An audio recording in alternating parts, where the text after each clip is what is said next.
क्या आपने कभी सुना है एक ऐसा राजा जिसके पास सब कुछ था, धन, ताकत, रानी, लेकिन एक छोटी सी घटना ने उसकी पूरी जिंदगी बदल दी और वो राजा बन गया एक सन्यासी। बहुत समय पहले उज्जैन नगरी में एक महान और शक्तिशाली राजा राज करता था, राजा भर्तृहरि।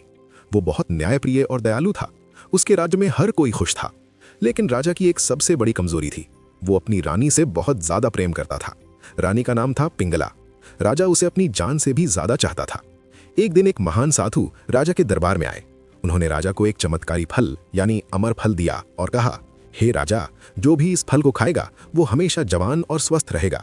राजा बहुत खुश हुआ, लेकिन उसने सोचा, अगर मैं इसे खाऊं तो मैं अमर हो जाऊंगा, लेकिन मेरी प्यारी रानी बूढ़ी हो जाएगी। इसलिए उसने वो फल खुद खाने के बजाय अपनी रानी पिंगला को दे दिया। रानी ने फल लिया, लेकिन उसके मन में कुछ और ही चल रहा था। असल में रानी किसी और से प्रेम करती थी, राजा के ही एक सैनिक से। रानी ने वो अमर फल उस सैनिक को दे दिया। अब कहानी यहीं खत्म नहीं होती। वो सैनिक भी किसी और से प्यार करता था, एक नर्तकी यानी वेश्या से। सैनिक ने वो फल उस नर्तकी को दे दिया। अब वो नर्तकी बहुत समझदार थी। उसने सोचा, ये फल अगर राजा के पास होगा तो पूरे राज्य का भला होगा। इसलिए वो सीधे दरबार में गई और वो फल राजा भर्तृहरि को लौटा दिया। राजा ये देखकर चौंक गया, ये वही फल है जो मैंने रानी को दिया था।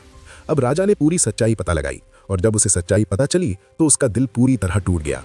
जिस रानी को वो सबसे ज्यादा प्यार करता था, वही उसके साथ धोखा कर रही थी। राजा ने सोचा, इस दुनिया में कुछ भी सच्चा नहीं है, न प्रेम न रिश्ते। और उसी पल राजा भर्तृहरि ने अपना राजपाट, धन दौलत सब कुछ छोड़ दिया।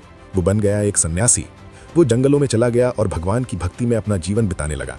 राजा भर्तृहरि ने अपनी पूरी जिंदगी में यह समझ लिया था कि दुनिया की चीजें और रिश्ते हमेशा स्थायी नहीं होते। सच्ची शांति केवल आत्मज्ञान और सच्चाई में है। सीख, कभी भी किसी चीज या व्यक्ति पर इतना अंधा विश्वास मत करो कि सच्चाई सामने आने पर आप टूट जाओ। और असली खुशी बाहर नहीं, हमारे अंदर होती है।